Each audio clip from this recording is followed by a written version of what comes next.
ویسے تو عاشورہ کا دن اور بھی بہت سارے اسلامک ہسٹری میں واقعات ہوئے، مگر جس واقعے کا ہم ذکر کرتے ہیں جو واقعہ کربلا ہے، آلموسٹ 1400 سال گزر گئے ہیں۔ ہم میں سے کئیوں کے والدین کا انتقال ہو گیا ہوگا، دادا دادی دنیا سے چلے گئے ہوں گے، کسی کی ماں کو والد کو گئے ہوئے 4 سال 5 سال 10 سال ہو گئے ہوں گے، مگر 2 4 5 سال کے بعد غم کی شدت کم ہو جاتی ہے، یاد بھی آتا ہے تو وہ تکلیف نہیں ہوتی جو تکلیف جب گئے تھے تو ہوتی تھی۔ مگر یہ کیسا واقعہ ہے کہ 1400 سال گزر گئے، آج بھی جب اس واقعے کا ذکر ہوتا ہے تو عاشقان اہل بیت کے دل چھلنی ہو جاتے ہیں، آج بھی دل غم سے لبریز ہو جاتا ہے۔ سیدی اعلیٰ حضرت یہ جو صلاۃ والسلام میں جو ہم شعر پڑھتے ہیں، کس قدر یوں سمجھیے کہ ہمیں میسج ملتا ہے کہ کتنا ظلم ہوا تھا اس کے اندر۔ جن کو دھوکے سے کوفے بلایا گیا، جن کو دھوکے سے کوفے بلایا گیا، جن کے بچوں کو پیاسا رلایا گیا، جن کی گردن پہ خنجر چلایا گیا، اس حسین ابن حیدر پہ لاکھوں سلام۔ دھوکے سے بلایا گیا تھا، لڑنے نہیں گئے تھے، اور پھر کون تھے، مرتبہ کیا تھا، اسٹیٹس اور مقام کیا ہے۔ ذرا امام حسین کے بارے میں سنیے کہ آپ امام عالی مقام، امام عرش مقام، امام تشنا کام، امام حسین رضی اللہ تعالی عنہ نواسہ رسول ہیں، مولا کائنات مولا علی اور جگر گوشہ رسول سیدہ فاطمہ بطول کے شہزادے ہیں۔ امام حسین رضی اللہ تعالیٰ عنہ 5 شعبان 4 ہجری کو مدینہ منورہ میں پیدا ہوئے۔ پیارے آقا علیہ الصلوۃ والسلام نے آپ کا نام حسین اور شبیر رکھا۔ امام حسین کی کنیت ابو عبداللہ ہے، لقب سبط رسول اور ریحانۃ الرسول، یعنی نبی پاک علیہ الصلوۃ والسلام کے پھول ہیں۔ میرے آقا انہیں سونگھا کرتے تھے۔ امام حسین کی جو سٹارٹ ہے نا، ذرا اس کو سمجھو۔ ہمارے گھر میں جب کوئی بچہ پیدا ہوتا ہے، ہم کوشش کرتے ہیں کسی بزرگ کی جو ہے وہ تحنیک کہتے ہیں اس کو، گٹی کہتے ہیں، کہ ان کے منہ سے کچھ شہد چٹا کر انہیں لگا دیں، یا کوئی بزرگ آ کر جو ہے ان کے کانوں میں اذان دے دیں۔ مسجد کے امام صاحب کو بلایا جاتا ہے، ایسا ہی ہے نا، اچھی بات۔ مگر امام حسین کی قسمت پر ہماری جانیں قربان، ان کو جب تحنیک دینے کا وقت آیا نا تو کوئی کھجور چبا کر نہ دی گئی، کوئی شہد نہ چٹایا گیا، بلکہ کونین کے والی جناب رسول اللہ صلی اللہ تعالیٰ علیہ وسلم نے اپنی زبان امام حسین کے منہ میں دے دی تھی۔ یعنی لعاب رسول نبی پاک علیہ الصلوۃ والسلام کے مبارک لعاب سے پہلی غذا جو اس جسم میں جا رہی ہے وہ پیارے آقا کا لعاب دہن ہے۔ اچھا، پہلی آواز کیا سنی امام حسین نے؟ آئے ہائے، ان کی قسمت دیکھو، ان کے کانوں میں آواز پہلی آتی ہے اللہ اکبر اللہ اکبر، اللہ کا نام لیا جاتا ہے، مگر وہ نام لینے والا کون ہے؟ وہ حبیب خدا ہے۔ پیارے آقا نے امام حسین رضی اللہ تعالیٰ عنہ کے کان میں اذان دی، کبھی کاندھے پر بٹھاتے ہیں، کبھی گود میں اٹھاتے ہیں، کبھی انہیں سونگتے ہیں، کبھی انہیں چومتے ہیں، اور فرماتے ہیں حسین مجھ سے ہے، میں حسین سے ہوں۔ کبھی جنتی نوجوانوں کے سردار کہا اور کبھی اپنے پھول کہا۔ اس قدر بڑا مرتبہ ہے۔ میرے آقا علیہ الصلوۃ والسلام فرماتے ہیں حسن اور حسین دنیا میں میرے 2 پھول ہیں، یہاں تک فرمایا کہ جس نے ان دونوں سے دشمنی رکھی اس نے مجھ سے دشمنی رکھی۔ یہ سب کچھ فضائل تھے، مگر پھر بھی انہیں ستایا گیا، پھر بھی انہیں رلایا گیا۔ حالانکہ یہ گھرانہ کیسا ہے، بریلی کے تاجدار کیا لکھتے ہیں، کیا بات رضا اس شبنستان کرم کی، زہرا ہے کلی جس میں حسین اور حسن۔ کیا بات رضا اس چمن، کیسا چمن ہے، کیسا باغ ہے،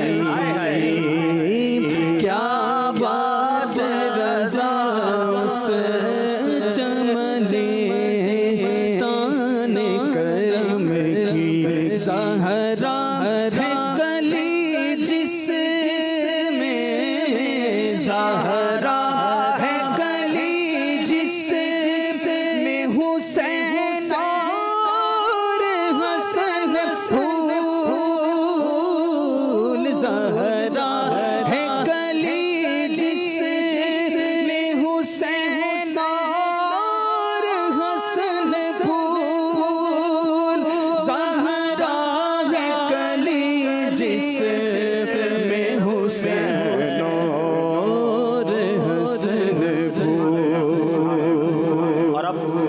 ایسی عظیم ہستی کو 10 محرم الحرام سن 61 ہجری میدان کربلا میں یزید پلید کے خلاف حق کی آواز بلند کرتے ہوئے، نانا کے دین پر پہرا دیتے ہوئے، ظلم سہتے ہوئے، دکھ اور غم کے پہاڑ کے سامنے ثابت قدم رہ کر انتہائی عزت کے ساتھ، شجاعت کے ساتھ، شان و شوکت کے ساتھ شہید ہوئے، اور رہتی دنیا تک کے لیے باطل کے خلاف کھڑے ہونے کا، حق پر چلنے کا، دینداری کا، عزت سے جینے کا، عزت سے مرنے کا، شجاعت کا، بہادری کا، استقامت کا اور صبر و رضا کا آپ سبق دے گئے۔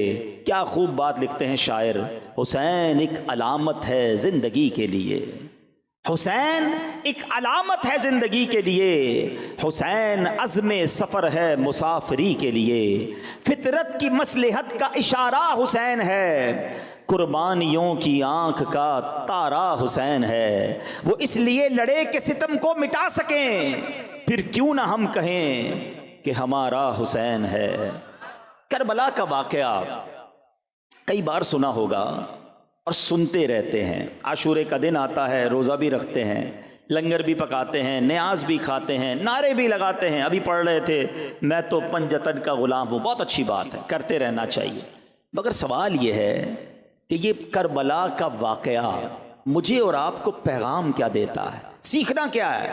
صرف واقعہ سننا ہے، دکھ دل میں آتا ہے، یہ بھی ٹھیک ہے، لیکن اس سے امپلیمنٹیشن کیا کرنا ہے؟ اپنی ذات میں فرق کیا آیا؟ کئی بار عاشورہ آ کر گزر گیا، کئی بار واقعہ کربلا کو سنا، مگر اپنے اندر، اپنی ذات کے اندر کیا تبدیلی آئی؟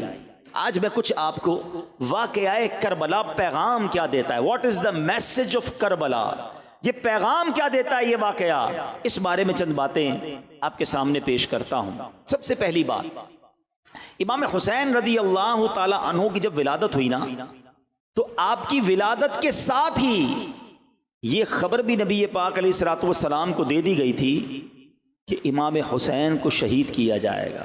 ابھی پیدا ہوئے ہیں، اتنی بڑی خوشی ملی ہے، اور یہ خبر بھی دے دی گئی کہ انہیں آپ کی امت کے لوگ ہی شہید کریں گے۔ کچھ روایتیں سناتا ہوں۔ ام الفضل فرماتی ہے کہ میں ایک روز نبی پاک علیہ الصلوۃ والسلام کی خدمت میں حاضر ہوئی، حضرت امام حسین رضی اللہ عنہ کو آپ کی گود میں دیکھا، کیا دیکھتی ہوں کہ پیارے آقا کے مبارک آنکھوں سے آنسو جاری ہیں۔ میں نے عرض کی یا رسول اللہ صلی اللہ تعالی علیہ وسلم، میرے ماں باپ آپ پر قربان، یہ کیا حال ہے؟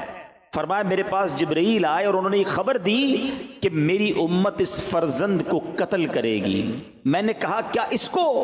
فرمایا ہاں، اور میرے پاس اس کے مقتل کی سرخ مٹی بھی لائے، یعنی جہاں شہید کیا جائے گا نا، اس جگہ کی مٹی بھی نبی پاک علیہ الصلوۃ والسلام کو پیش کر دی گئی۔ اللہ اکبر۔ ایک اور جگہ نبی پاک علیہ الصلوۃ والسلام فرماتے ہیں کہ میرے پاس وہ فرشتہ آیا جو اس سے پہلے کبھی حاضر نہیں ہوا تھا، اور انہوں نے عرض کی کہ آپ علیہ الصلوۃ والسلام کے فرزند حسین رضی اللہ تعالیٰ عنہ قتل کیے جائیں گے، اور اگر آپ چاہیں تو میں آپ کو اس زمین کی مٹی ملاحظہ کراؤں جہاں وہ شہید ہوں گے۔ پھر انہوں نے تھوڑی سی سرخ مٹی پیش کی۔ اللہ اکبر۔ کربلا کے میدان کا بھی پتا تھا، شہید ہونے کے بارے میں بھی پتا تھا، اور صرف نبی پاک کو نہیں، بی بی فاطمہ کو بھی معلوم تھا، مولا علی کو بھی معلوم تھا، صحابہ کرام میں بھی یہ بات مشہور ہو چکی تھی۔ ایک بار سفر صفین میں مولا علی شیر خدا کرم اللہ تعالی وجہ الکریم، ایک صحابی کہتے ہیں کہ میں ان کے ساتھ تھا جب نینوا کے قریب پہنچے جہاں حضرت یونس علیہ الصلوۃ والسلام کا مزار اقدس ہے، تو مولا علی شیر خدا کرم اللہ تعالی وجہ الکریم نے ندا کی، اے ابو عبداللہ فرات کے کنارے ٹھہرو۔ میں نے عرض کی کس لیے؟ فرمایا میرے آقا علیہ الصلوۃ والسلام نے فرمایا کہ جبرائیل نے مجھے خبر دی ہے کہ امام حسین فرات کے کنارے شہید کیے جائیں گے، اور مجھے وہاں کی ایک مشت مٹی بھی دکھائی۔ ایوری بڈی نوز، سب کو معلوم تھا کہ امام حسین آگے جا کر شہید ہوں گے۔ بڑا اہم سوال کرنے جا رہا ہوں۔ جب سب کو معلوم تھا اور سب پیار بھی بہت کرتے تھے، محبت بھی بہت تھی، نبی پاک اپنا پھول کہتے، نبی پاک کے نواسے ہیں، آقا چومتے تھے انہیں، تو کبھی ایسا نہیں ہوا کہ خاتون جنت بی بی فاطمہ تو ماں تھی نا امام حسین کی، وہ آتی نبی پاک کے پاس کہ یا رسول اللہ صلی اللہ تعالی علیہ وسلم، آپ کی دعا اللہ رد نہیں فرماتا. آپ اللہ کی بارگاہ میں دعا کر دینا کہ حسین سے یہ آفت ٹل جائے, حسین اس امتحان میں مبتلا نہ کیا جائے, انہیں شہید نہ کیا جائے. حضور آپ ہاتھ اٹھائیں گے تو دعا قبول ہو جائے گی. کبھی مولا علی نبی پاک سے عرض کرتے کرم اللہ تعالی وجہ الکریم, حضور آپ ہاتھ اٹھا دیں, اتنا پیار کرتے ہیں حسین سے, اللہ سے دعا کریں اللہ اس مصیبت کو ٹال دے. حضور دنیا والے آ کر آپ سے اپنی مصیبتیں ٹلوانے کی دعا کرتے ہیں, آپ اپنے نواسے کے لیے دعا کیوں نہیں کرتے؟ اللہ اکبر. اس بات سے جواب کیا مل رہا ہے؟ معلوم سب کو تھا مگر سب تیار بھی تھے, اس امتحان پر راضی بھی تھے, اپنے بچے کو پال رہے تھے اس لیے کہ اس نے شہید ہونا ہے, اس لیے اس کی تربیت ہو رہی ہے کہ اس نے امتحان میں کامیاب ہونا ہے. پہلا پیغام کیا مل رہا ہے کہ زباں پر شکوے رنجو علم لایا نہیں کرتے. اے پنجتن کے ماننے والوں سنو, تھوڑی سی تکلیف آ جائے تو شکوہ ہے, شکایت ہے, بس یار سر میں بہت درد رہتا ہے, بخار جاتا ہی نہیں, ہر وقت کمر دکھتی رہتی ہے, کاروبار تو بالکل نہیں چل رہا, گھر میں پریشانیاں ہی پریشانیاں ہیں, کیا کروں, دین کا کام کرتا ہوں کوئی حوصلہ نہیں بڑھاتا, میرا بیان سننے کے لیے لوگ نہیں آتے, میں جناب مدنی قافلے میں جاتا ہوں سہولت نہیں ملتی, اس لیے اب دل نہیں لگتا. چھوٹی سی تکلیف پر دل توڑ لیتے ہو اور کہتے ہو پنجتن کا غلام ہوں. سنو, زباں پر شکوے رنجو علم لایا نہیں کرتے, نبی کے نام لیوا غم سے گھبرایا نہیں کرتے.